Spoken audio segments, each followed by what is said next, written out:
और तकनीकी शिक्षा के लगभग 1.5 लाख शिक्षकों के पद प्रदेश के अंदर भरे गए।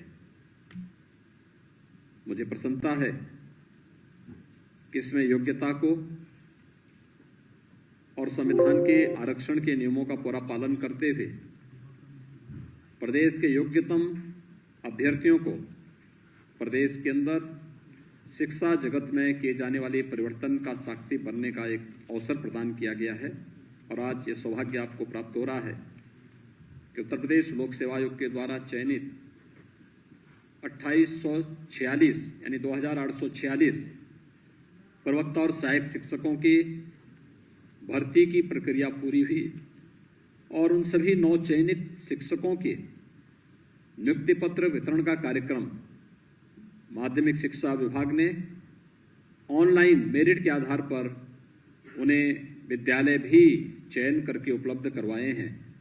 मैं इसके लिए माध्यमिक शिक्षा विभाग को, खासतौर पर deputy CM doctor Dinesh Sharma ji को हृदय से बधाई देता हूं, धन्यवाद देता हूं। आप सबको शिक्षा जगत में ऐसे समय में एक शिक्षक के रूप में कार्य करने का अवसर प्राप्त हो रहा है जब ये देश नई शिक्षा नीति के साथ सामने आया है। आपने जब अपना अध्ययन किया होगा, अपना प्रशिक्षण लिया होगा, उस समय हम 1986 की शिक्षा नीति के अनुरूप अपना शिक्षण और अपना प्रशिक्षण ले रहे थे। 2022 से यह देश नई शिक्षा नीति के साथ आगे बढ़ेगा। हम आभारी हैं आदरणीय प्रधानमंत्री जी के, जिन्होंने 2020 में कोरोना महामारी के बावजूद नई शिक्षा नीति को पूरे देश के अंदर लागू किया। शिक्षा जगत में आमूलचूल परिवर्तन करने का, इस देश को सुयोग्य नागरिक प्रदान करने के एक महत्वपूर्ण केंद्र के रूप में हमारे शिक्षण संस्थाओं को स्थापित करने के, और शिक्षा केवल किताबी ज्ञान नहीं होगी बल्कि शिक्षा एक इनोवेशन का माध्यम भी बनेगा। शिक्षा पुस्तकीय ज्ञान के साथ साथ नए अनुसंधान और नए शोध के भी माध्यम बनेगी। इस दृष्टि से नई शिक्षा नीति देश के अंदर लागू की गई है, जिसमें तमाम प्रकार के विकल्प हर एक छात्र छात्रा के लिए उपलब्ध कराए जा रहे हैं। और मुझे लगता है कि उसके लिए अभी से अपनी तैयारी और अपने को उसके अनुरूप बनाने की तैयारी ये आज की सबसे बड़ी आवश्यकता है। और मैं आह्वान करूंगा आप सबका, आपने देखा होगा, आप में से बहुत सारे अभ्यर्थी ऐसे रहे होंगे जिन्होंने अपनी किस्मत को 2017 के पहले तमाम प्रकार की प्रतियोगी परीक्षाओं के साथ आजमाने का प्रयास किया होगा, लेकिन योग्यता होने के बावजूद आपको निराशा मिली होगी, क्योंकि तब पारदर्शी व्यवस्था नहीं थी, ईमानदारी का अभाव था। तब हर एक चयन की प्रक्रिया में बेईमानी और भ्रष्टाचार का घुन लग जाता था और अंततः व्यक्ति को हताश और निराश होकर के घर में चुपचाप बैठना पड़ता था।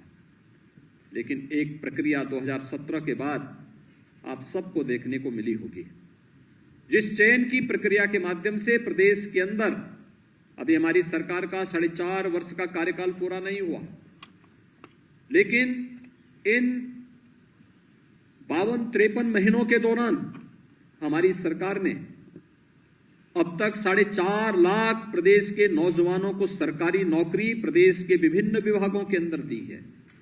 और अन्यथा ये सभी नियुक्तियां पिछली सरकारों की बेईमानी और भ्रष्टाचार की गिद्ध दृष्टि के कारण,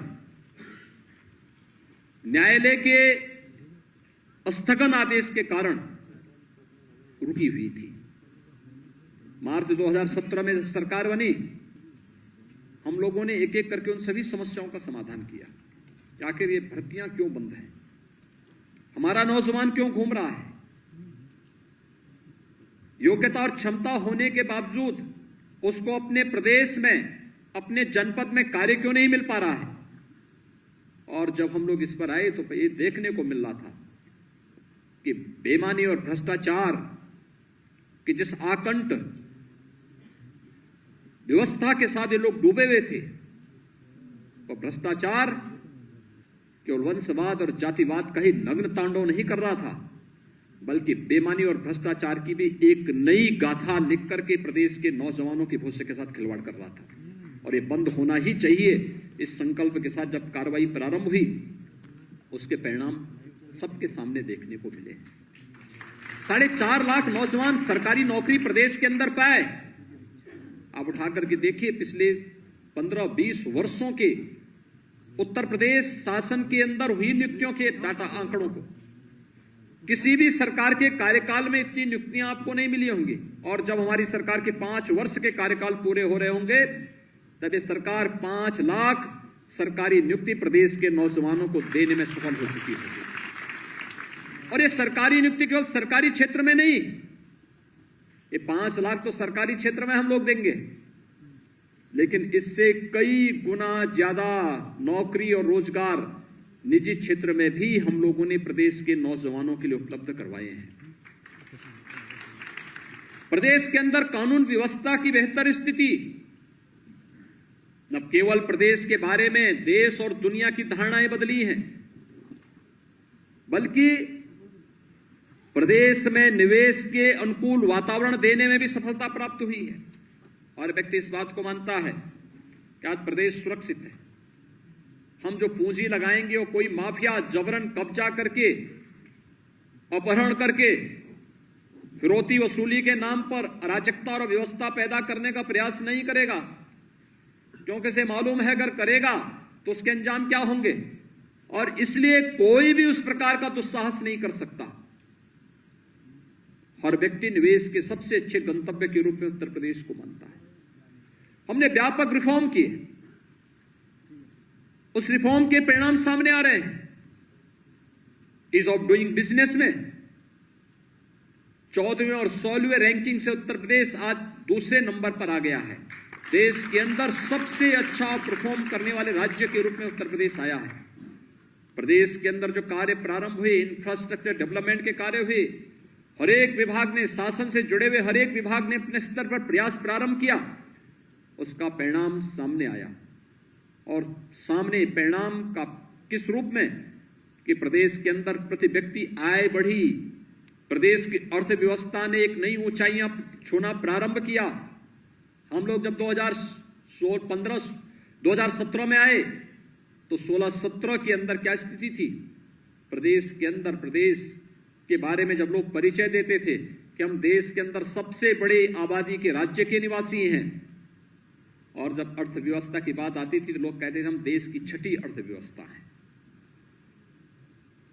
यानी आबादी में सबसे बड़े। लेकिन देश की अर्थव्यवस्था में हमारा योगदान क्या? लोग कहते थे 6ठी अर्थव्यवस्था। आज मुझे बताते हुए प्रसन्नता है, पिछले 4-4.25 वर्ष के अंदर किए गए परिश्रम का परिणाम है उत्तर प्रदेश देश की दूसरी सबसे बड़ी अर्थव्यवस्था के रूप में भी दुनिया के सामने आया। निवेश और अर्थ जो प्रदेश के अंदर आर्थिक विकास की नई ऊंचाइयां छूना प्रारंभ किया, इसके कारण व्यापक निवेश की संभावनाएं प्रदेश के अंदर बनी। आज इंफ्रास्ट्रक्चर डेवलपमेंट के कार्य हो रहे हैं। तो इंफ्रास्ट्रक्चर डेवलपमेंट का कार्य प्रदेश की अर्थव्यवस्था को एक नई ऊंचाइयों तक पहुंचाने का कार्य कर ही रहा है। प्रदेश में नए निवेश को भी आमंत्रित करता है। और यह नया निवेश 1,61 लाख से अधिक नौजवानों को नौकरी और रोजगार देने में सफल हुआ। यह वही प्रदेश है जहां पे नौजवान भागते थे। आज ये जानते हुए कि उत्तर प्रदेश के अंदर जो व्यापक संभावनाएं थी, आप में से बहुत सारे लोग शिक्षक बनने के पहले प्रत्यक्ष अप्रत्यक्ष रूप से 2017 की भारतीय जनता पार्टी के लोक कल्याण संकल्प पत्र को पढ़े होंगे। उस लोक कल्याण संकल्प पत्र में एक लाइन ये भी थी कि हम जब सरकार में आएंगे तो हम प्रदेश के परंपरागत उद्यम को पुनर्जीवित करने का और उसके प्रोत्साहन के लिए कार्य करेंगे। परंपरागत उद्यम क्या था? परंपरागत उद्यम प्रदेश का जो अलग अलग जनपदों में एमएसएमई के, सूक्ष्म लघु मध्यम उद्यम के क्लस्टर बने हुए थे, जो रोजगार और स्वावलंबन के बहुत बड़े केंद्र थे। पिछली सरकारों की उपेक्षात्मक रवैये के कारण ये सब बंदी के कगार पर थी, उजाड़ सा हो गया था। आपने देखा होगा 2018 में हमारी सरकार ने 17 में आने के बाद उसकी मैपिंग प्रारंभ की। मैपिंग करने के बाद उनके लिए मार्केट की तलाश प्रारंभ हुई, उनको नई तकनीक के साथ जोड़ने, उनको नई डिजाइन के साथ आगे बढ़ाने का कार्य प्रारंभ हुआ। और फरवरी 2018 में जब प्रधानमंत्री जी से हम लोगों ने प्रदेश के इन्वेस्टर समिट का उद्घाटन करवाया था, उस समय हम एक नई योजना के साथ लेके आए थे परंपरागत उद्यम के लिए। वह था 1 डिस्ट्रिक्ट 1 प्रोडक्ट की नीति, जो प्रदेश के परंपरागत उद्यम को एक नई ऊंचाइयों तक पहुंचाना था। आज देश ही नहीं, दुनिया की लोकप्रिय योजना बन चुकी है और प्रदेश के एक्सपोर्ट को एक नई ऊंचाइयों तक पहुंचा रही है और प्रदेश को एक्सपोर्ट का एक नया हब बनाने में जिसकी बहुत बड़ी भूमिका है, ये उत्तर प्रदेश के अंदर आज हो रहा है। ये काम पहले भी हो सकता था, विकास की सोच नहीं थी। नौजवानों के प्रति उनके मन में कोई इस प्रकार का भाव नहीं था। प्रदेश के अंदर नौजवान को रोजगार मिले, नौकरी मिले, प्रदेश के अंदर अपने ही गांव में, अपने ही घर में, अपने ही जनपद में, अपने ही प्रदेश में नौजवान नौकरी और रोजगार प्राप्त कर ले, ये सरकार की, पिछली सरकारों की मंशा ही नहीं थी। और वही कारण था, प्रदेश का नौजवान प्रदेश से पलायन करने के लिए मजबूर होता था, पर निराश और हताश था। लेकिन 2017 के अंदर हुए परिवर्तन के बाद 2017 में देश के अंदर अगर उत्तर प्रदेश की बेरोजगारी की दर थी, वह 17.6% थी। आज 2021 के अंदर अगर आप उत्तर प्रदेश के अंदर बेरोजगारी की दर देखेंगे तो ये 4.1% मात्र रह गई है। यानी परिवर्तन लगातार हर स्तर पर देखने को मिल रहा है। ये परिवर्तन इस बात का द्योतक है कि प्रदेश के अंदर प्रदेश ने जो दिशा अपनी तय की है वह एक सही और सकारात्मक है। प्रदेश के विकास के लिए, प्रदेश के इंफ्रास्ट्रक्चर के लिए, प्रदेश के अंदर नए निवेश के लिए और प्रदेश के नौजवानों के लिए रोजगार और नौकरी की संभावनाओं को लेकर, इसमें आपकी अपनी बड़ी भूमिका हो सकती है।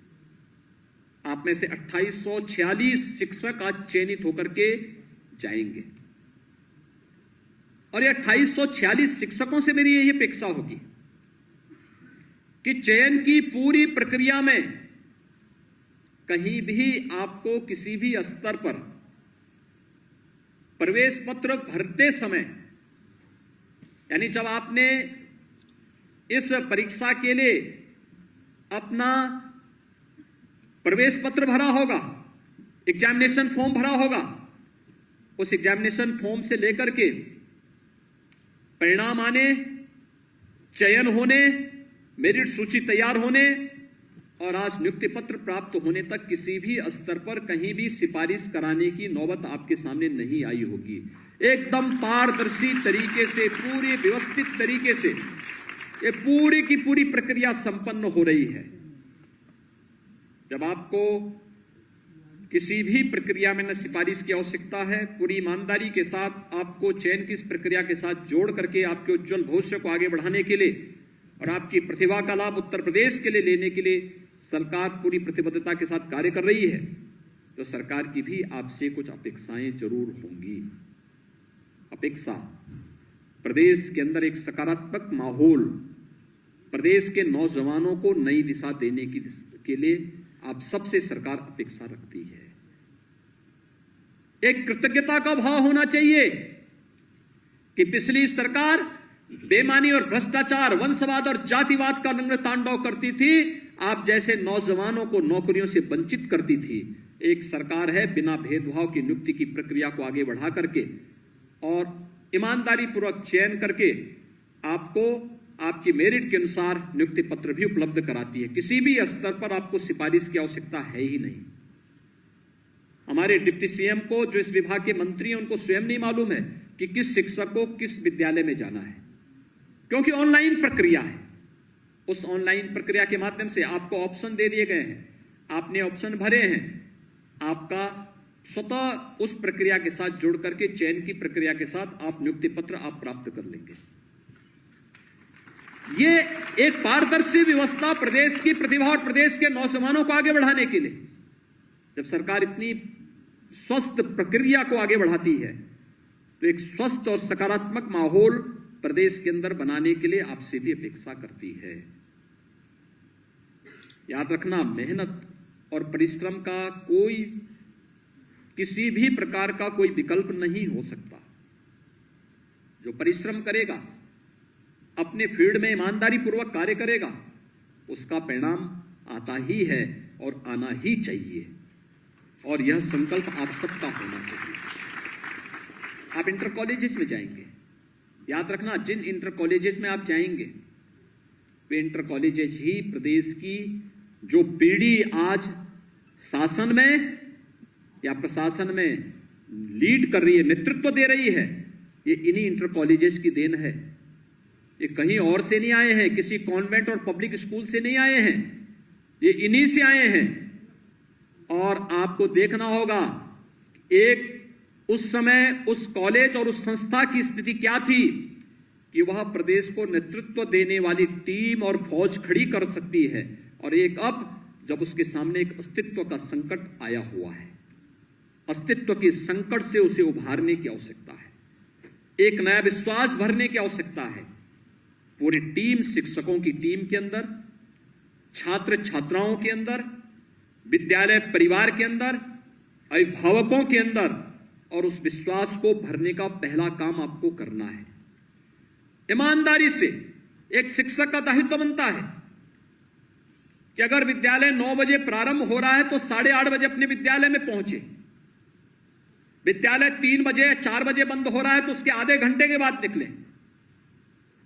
एक एक क्लासरूम को देखें, अपनी क्लासरूम में जाकर के चेक करें, साफ सफाई की व्यवस्था से लेकर के एक एक छात्र पर व्यक्तिगत रुचि लेनी पड़ेगी, और व्यक्तिगत रुचि लेकर के उसके सर्वांगीण विकास में आपकी क्या भूमिका हो सकती है, इस भूमिका के साथ अगर आप जुड़ेंगे तो वह छात्र आपको सदैव याद करेगा, स्मरण करेगा, जिस भी स्थिति में होगा, लेकिन आपके इस कृतित्व के प्रति सदैव कृतज्ञता ज्ञापित करेगा।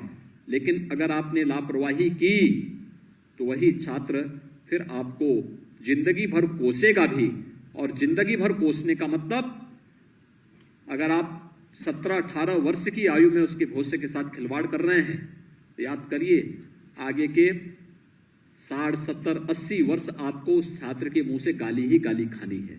इसलिए आपको गाली खाना है या यश प्राप्त करना है, ये आप पे निर्भर करता है, और उस दिशा से अपने आप को तैयार करना पहला कार्य आपका होना चाहिए। दूसरा, मैं अक्सर एक बात को देखता हूं कि कार्य, देखिए आप जाएंगे अलग अलग जनपदों में, प्रदेश के अंदर 8 आकांक्षात्मक जनपद हैं। ये आकांक्षात्मक जनपद वह जिनकी अभी कुछ आकांक्षाएं बची हुई है। नीति आयोग ने कुछ पैरामीटर तय किए थे, और पैरामीटर इस बात को तय किए थे कि शिक्षा है, स्वास्थ्य है, रोजगार है, एग्रीकल्चर के फील्ड में, स्किल डेवलपमेंट के फील्ड में या अन्य क्षेत्रों में वह जनपद अन्य जनपदों की तुलना में भी पिछड़े हैं। ऐसे 8 आकांक्षात्मक जनपद सिद्धार्थनगर, बलरामपुर, श्रावस्ती, बहराइच, ये 4 जनपद नेपाल सीमा से सटे हुए हैं। शेष 4 जनपद चंदौली, सोनभद्र, चित्रकूट और फतेहपुर, ये 8 जनपद प्रदेश के अंदर आकांक्षात्मक जनपद हैं, जिनको अन्य जनपदों के साथ एक नई प्रतिस्पर्धा के साथ खड़े होने के लिए भी मेहनत करनी है। आप में से बहुत सारे शिक्षक इन आकांक्षात्मक जनपदों में जा रहे होंगे। अतिरिक्त मेहनत इन जनपदों को किए जाने की आवश्यकता है, क्योंकि वहां पर एक शिक्षक के रूप में जब आप कार्य करेंगे तो वहां पर बालक भी होंगे, बालिकाएं भी होंगी। बालिकाएं होंगी, उनका स्कूल से ड्रॉप रेट ज्यादा होगा, यानी असमय स्कूल छोड़ देने की प्रवृत्ति। कोई 6ठी क्लास में एडमिशन लिया, उसके बाद स्कूल आना बंद कर दिया। किसी ने 8वीं के बाद स्कूल जाना बंद कर दिया होगा। ऐसे अभिभावकों को चिन्हित करना, फिर अभिभावकों को समझाना, फिर उन बालिकाओं को स्कूल भेजना। और में से बहुत सारी बालिकाएं होंगी जो एनीमिक होंगी।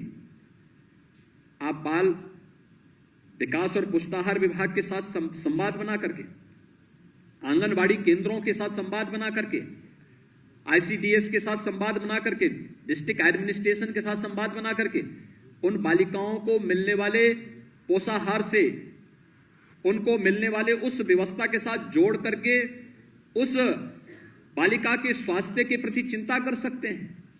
विद्यालय की रुचि होनी चाहिए, या फिर क्योंकि अगर वही बालिका आगे आएगी, याद रखना, मातृ मृत्यु दर और शिशु मृत्यु दर को आप फिर नियंत्रित नहीं कर पाएंगे, क्योंकि वह बालिका आज एक आपकी बालिका है, आपकी विद्यार्थी है।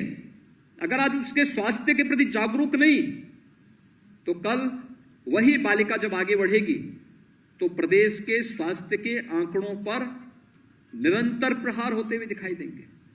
उसके प्रति हमें सजग होना होगा, बताना होगा, बालक हो या बालिका, उनके बारे में जागरूक होना, उनको सही दिशा देना, उन्हें शासन की योजनाओं से अवगत कराना, आकांक्षात्मक जनपदों में विशेष रुचि लेकर के कार्य करना, और साथ साथ शासन की योजनाओं की जानकारी भी रखना।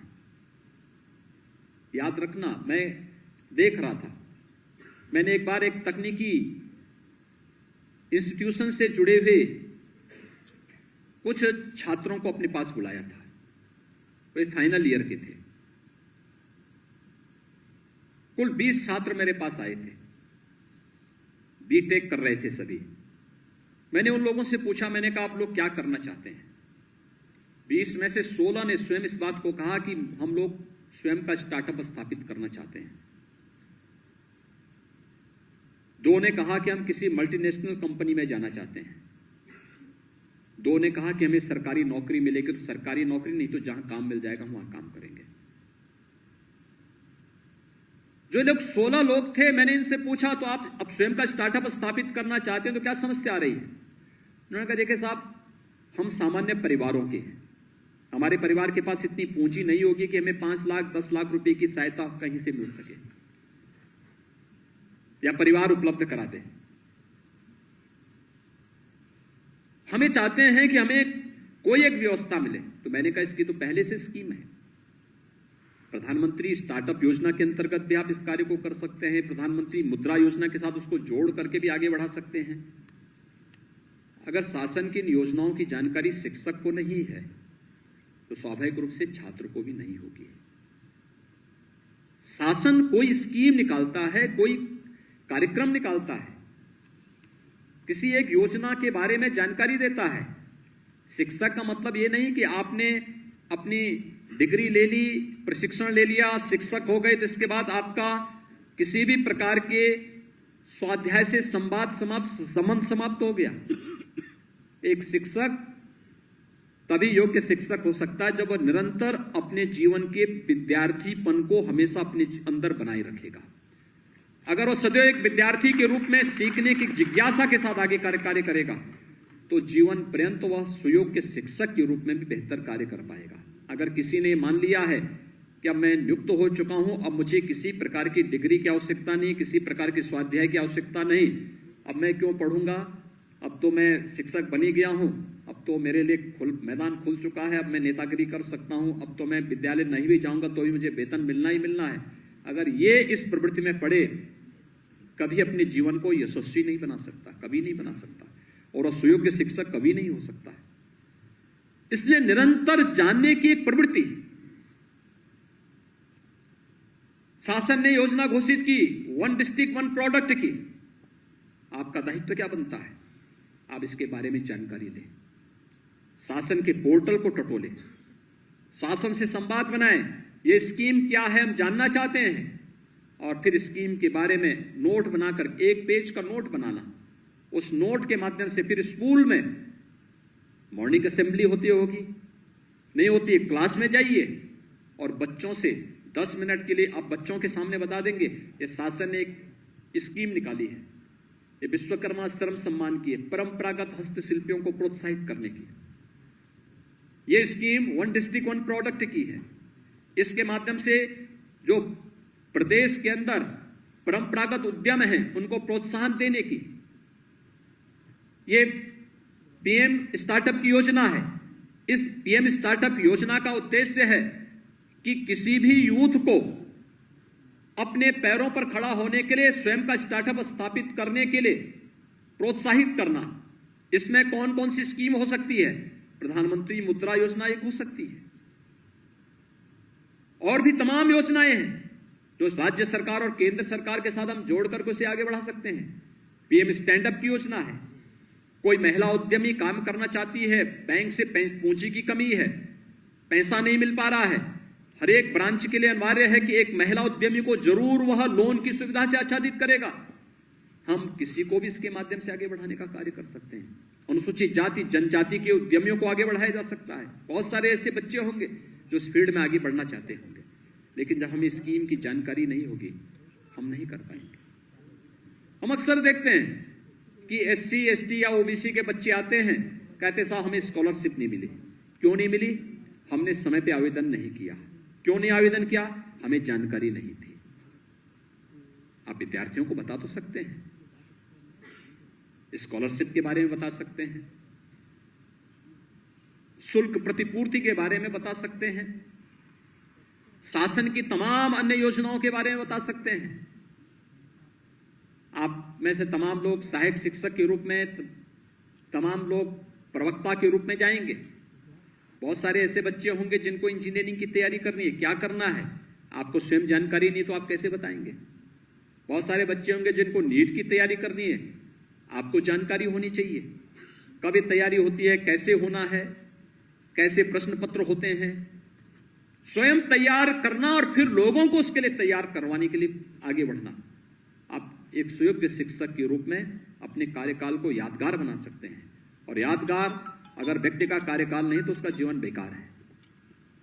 मुझे लगता है कि तब तो फिर सामान्य नागरिकों की तरह, सामान्य लोगों की तरह बहुत सारे लोग हैं जो जन्म लेते हैं, पता ही नहीं लगता, गुमनाम चले भी जाते हैं। ये कोई जीवन नहीं है।